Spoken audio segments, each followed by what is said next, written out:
Hello friends, आज हम ये प्यारी सी पैंट बनाएंगे जो बहुत ही आसान है। तो चलिए बनाते हैं। सबसे पहले हम ऊपर इलास्टिक डालने के लिए 2 इंच छोड़ देते हैं। उसके बाद नीचे निशान लगाते हैं।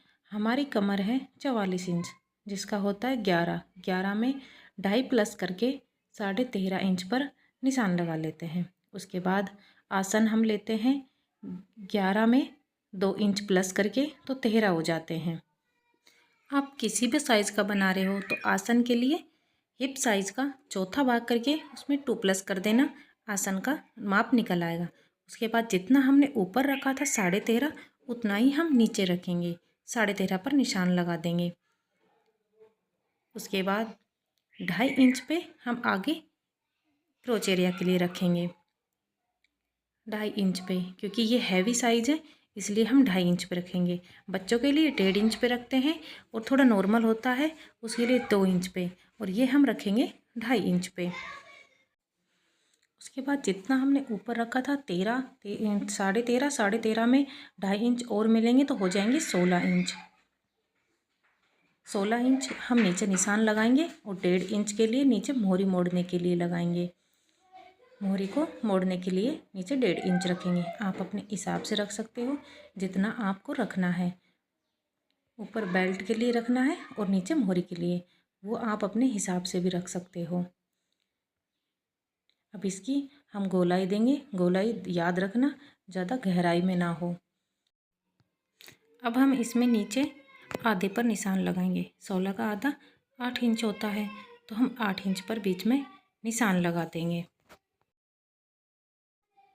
ये देखिए इस तरह से 8 इंच पर, और 8 इंच पर ही आधे में ऊपर निशान लगा देंगे, और इन दोनों निशानों को हम सीधा कर लेंगे इस तरह से। उसके बाद मोरी के लिए 4 इंच इधर को और 4 इंच दूसरे बगल को निशान लगा देंगे, और इन निशानों को सीधा कर लेंगे। अब एक सेब पट्टी लेंगे और सेब पट्टी से इन निशानों को मिला लेंगे। देखिए इस तरह से, और ऐसे ही दूसरी साइड भी मिला लेंगे। हम इसकी कटिंग कर लेंगे बिल्कुल इसी तरह से। पूरी कटिंग कर लेंगे हम।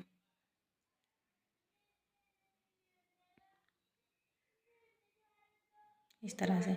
अब हम दूसरे पल्ले की कटिंग करेंगे, तो उसके लिए कपड़े पर फ्रंट पैनल को बिछा लेंगे, और उसमें इस निशान को 2.5 इंच वाले निशान को पहले सीधा करेंगे। उसके बाद 2 इंच जितना हमने उसमें लिया था 2.5 इंच, उतना ही इसमें लेंगे क्रोच एरिया के लिए, और उस निशान को सीधा कर लेंगे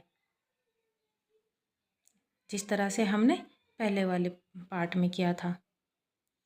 अब हम 2-2 इंच पर एक्स्ट्रा में पूरे में निशान लगाएंगे, क्योंकि पीछे का जो पार्ट होता है वो बड़ा होता है, इसलिए 2-2 इंच पर पूरे में निशान लगाएंगे, और सेब पट्टी से इन निशानों को सीधा कर लेंगे बिल्कुल इस तरह से। अच्छा, इस पार्ट को हम ऊपर की साइड भी 1.5 इंच बड़ा रखेंगे।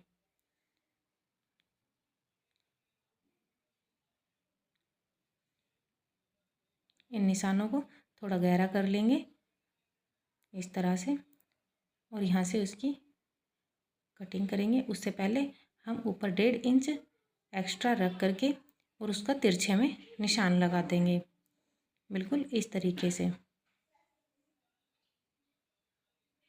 ये निशान बिल्कुल सीधा होना चाहिए इलास्टिक डालने के लिए, जिससे हमारे प्लाजो पीछे की साइड से थोड़े ऊपर चढ़ जाते हैं। तो ये आप तरीका करेंगे तो वो ऊपर की साइड नहीं चढ़ेंगे। और अब हम इसका दोनों साइड से इस तरह से कटिंग कर लेंगे।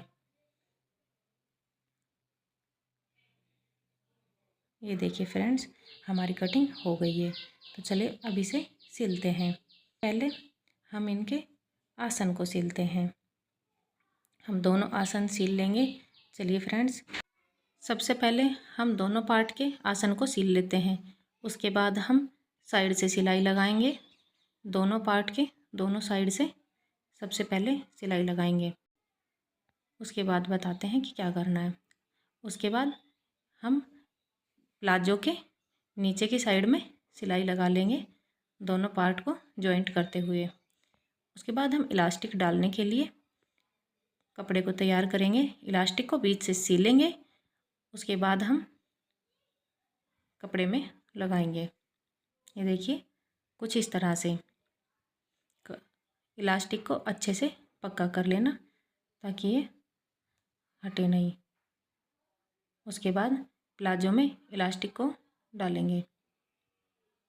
देखिए इस तरह से। फ्रेंड्स, इस तरह से आप इलास्टिक लगाते हैं तो उसमें बिल्कुल भी झोल नहीं आता है। आप किस तरह से लगाते हैं ये हमें ज़रूर बताइएगा। ये देखिए फ्रेंड्स, कुछ इस तरह से हम इलास्टिक को प्लाजो में डाल लेंगे। अब हम इसको डाल लेते हैं। ये देखिए फ्रेंड्स, हमारा प्लाजो बनके रेडी हो गया है। आपको कैसा लगा कमेंट बॉक्स में ज़रूर बताइए। आपको अगर ऐसी ही वीडियो देखनी है तो हमारे चैनल को सब्सक्राइब कर लीजिए और बेल आइकन को प्रेस भी कर लीजिए ताकि हमारी वीडियो आपके पास सबसे पहले आ सके। Thank you.